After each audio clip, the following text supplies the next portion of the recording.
C'est une question extrêmement importante et nous essayons de développer les moyens pour justement d'abord faire prendre conscience du fait que cette recherche existe.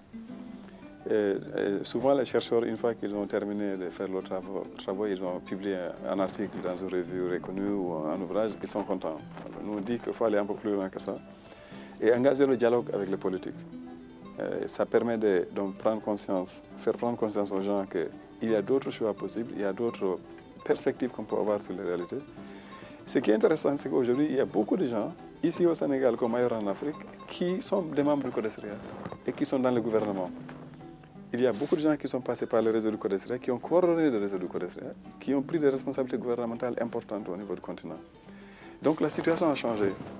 Et quand le CODESRIA a été établi en 1973, le Sénégal était l'un des rares pays où on pouvait avoir une organisation comme celle-ci, faire des recherches d'un point de vue critique et publier des ouvrages qui osent discuter des questions sociales, politiques, économiques, culturelles avec une objectivité sans craindre d'être persécuté. Donc c'est pour ça que le CODESRIA a été domicilié au Sénégal depuis le début.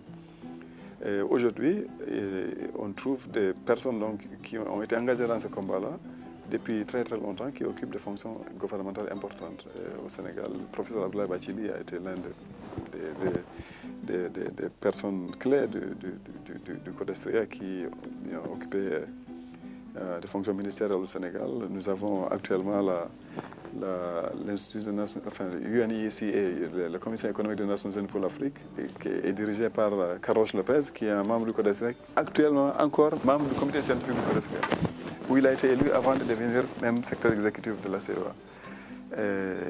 Et puis, on trouve des personnes qui ont participé aux travaux du CODESRIA à l'Union africaine, dans des organisations non gouvernementales, dans beaucoup de services.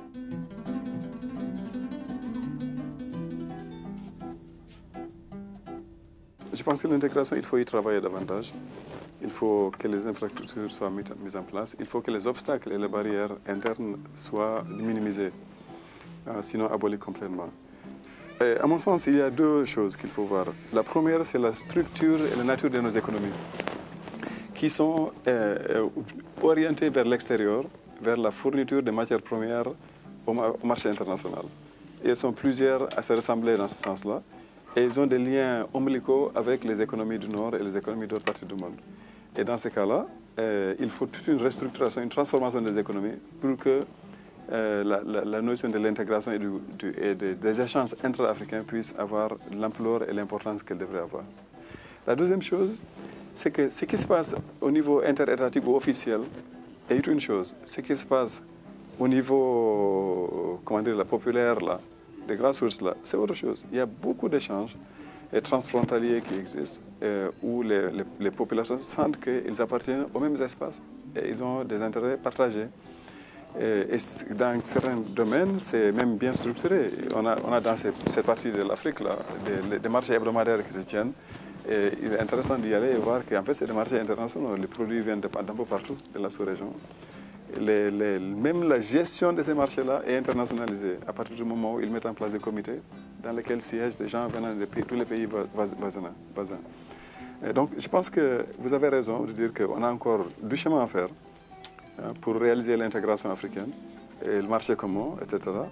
Il y a beaucoup d'obstacles qu'il faut surmonter, mais le plus important, à mon sens, dans cette dynamique-là, c'est également la question de la transformation des économies pour que ces économies-là soient des économies dans lesquelles on fait beaucoup de valeur ajoutée, on transforme en fait les produits et non pas seulement on extrait les matières premières ou les minerais et on les exporte au reste du monde. Je ne crois pas qu'il y ait vraiment beaucoup d'obstacles à l'intégration d'ordre culturel parce que, à mon sens, les obstacles principaux, ils sont plutôt d'ordre politique en fait. Il y a plus d'obstacles politiques que des obstacles d'ordre culturel. On n'a pas beaucoup d'exemples de peuples ou de populations qui n'arrivent pas à vivre ensemble parce qu'ils ont des différences culturelles. Nos villages, en général, sont pluriethniques.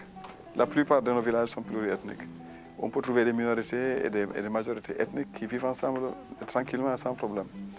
Mais quand on monte à l'échelle nationale et qu'on commence à voir en fait des grands groupes se former avec des élites qui à l'intérieur aussi travaillent sur ces différences-là, en les mobilisant, en les manipulant par moment, c'est exactement la même chose qui se fait aussi au niveau des relations entre pays, quoi, où on peut avoir des élites dirigeantes qui instrumentalisent un petit peu les différences-là, y compris les différences culturelles. Mais en soi, je ne crois pas que la différence, les problèmes culturels soient le facteur majeur par rapport à ce qui retarde l'intégration.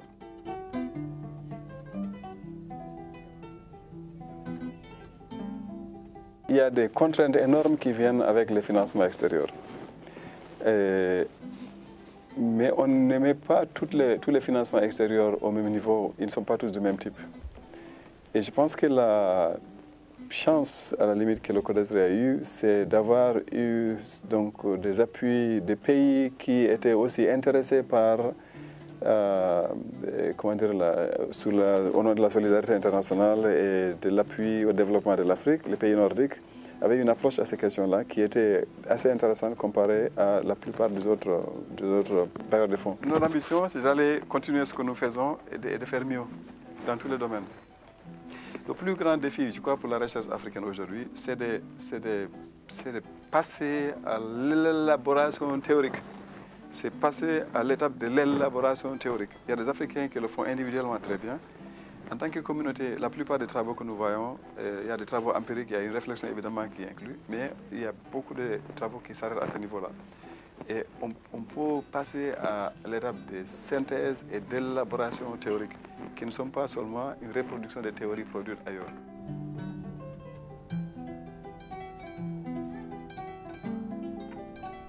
Il est important que nous soyons là où les choses se discutent, y compris sur le plan intellectuel, avec nos contributions. Et c'est dans cet échange-là, je crois que c'est Senghor qui avait l'habitude de parler de rendez-vous de donner et de recevoir. On a été trop juste à cette table-là en recevant, quoi. Il faut qu'on soit ceux qui donnent plus. On regarde l'Internet, maintenant on met des choses sur l'Internet, mais on met très peu comparé à ce qu'on peut mettre sur l'Internet. On publie très peu par rapport à ce qu'on peut publier potentiellement.